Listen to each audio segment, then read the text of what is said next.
ప్రతి ఇంటికి మీ ద్వారా తీసుకెళ్లాలనే ఆలోచనతో ఈ రోజు మీ అందరినీ ఇక్కడ పిలిచి సమావేశం ఏర్పాటు చేయడం జరిగింది. మిత్రులారా, పెద్దలందరూ అనేక మంది ఇక్కడ వేదిక మీద ఉన్నారు. మీ అందరికీ తెలిసిందే, కాంగ్రెస్ పార్టీ పక్షాన 6 గ్యారెంటీలు ప్రకటించాం. కాంగ్రెస్ పార్టీ పక్షాన ఇందిరమ్మ రాజ్యాన్ని తీసుకొని వస్తామని చెప్పాం. కాంగ్రెస్ పార్టీ పక్షాన ప్రజాప్రభుత్వాన్ని ఏర్పాటు చేస్తామని చెప్పాం.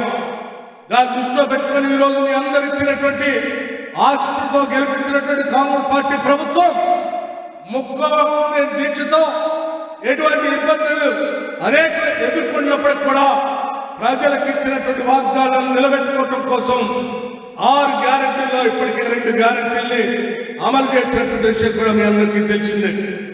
రేపు రాబోయే రోజుల్లో కూడా మరికొన్ని గ్యారెంటీల్ని అమలు చేయడం కోసం రాష్ట్ర ప్రభుత్వం తరఫున అనేక కసరత్తులు చేస్తూ మీరందరూ తలెత్తుకుని నిలబడేటట్టుగా ఈ రాష్ట్ర ప్రభుత్వ పాలన ఇందిరమ్మ రాజ్య ప్రజాపాలన అందిస్తామని చెప్పి మీ అందరికీ మాటిస్తా ఉన్నాం.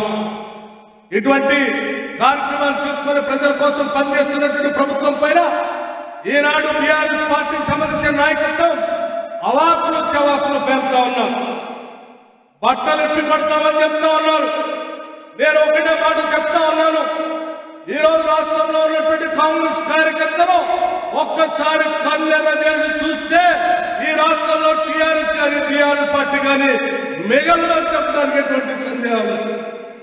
మీరు బట్టలు ఇప్పి ఓడ తీసుకొడతా అంటే చూస్తూ ఊరుకోవడానికి ఇక్కడ కాంగ్రెస్ పార్టీ కార్యకర్తలు కానీ నాయకులు కానీ ఎవరు చేతులు ముడుచుకొని కూర్చోలేదని కూడా చాలా స్పష్టంగా టీఆర్ఎస్ పార్టీ నాయకత్వానికి హెచ్చరిస్తా ఉన్నాం. ఇది ప్రజాస్వామ్య దేశం, ప్రజాస్వామ్య రాష్ట్రం. ప్రజాస్వామ్యయుతంగా ప్రతిపక్షాన్ని కూడా గౌరవించాలనేటువంటి ఆలోచనతో పాలన చేస్తూ ముందుకు పోతా ఉన్నాం. దాన్ని ఏదో వీళ్ళు చేతగానితనంగా భావించి బట్టలు ఎప్పుడు తీసి పడతామనంటే మా తడాక ఏంటో కూడా మీకు స్పష్టంగా చూపిస్తామని కూడా ఈ సందర్భంగా మీ అందరికీ చెప్పడమే కాకుండా మీరందరూ అకుంఠిత దీక్షతో మన నాయకత్వం చెప్పేటువంటి మాటలను సూచనలు తీసుకొని ఊరూరు ఇంటింటికి కాంగ్రెస్ సందేశాన్ని తీసుకొని వెళ్తూ రేపు జరగబోయేటువంటి పార్లమెంట్ ఎన్నికల్లో 14 నుంచి 15 స్థానాలు పైబడి మనందరం గెలిచి కాంగ్రెస్ పార్టీకి, తెలంగాణ ఇచ్చిన కాంగ్రెస్ పార్టీకి మనం కానుక ఇద్దామని చెప్పి మీ అందరికీ నేను సవినయంగా మనవి చేస్తూ సెలవు తీసుకుంటున్నాను. జై కాంగ్రెస్. ధన్యవాదాలు ఉప ముఖ్యమంత్రి గారికి. ఇప్పుడు ఏఐసిసి ప్రధాన కార్యదర్శి మన తెలంగాణ ఇన్ఛార్జ్ మేడం దీపాదాస్ మున్షి గారిని మాట్లాడుతుందని కోరుతా ఉన్నాను.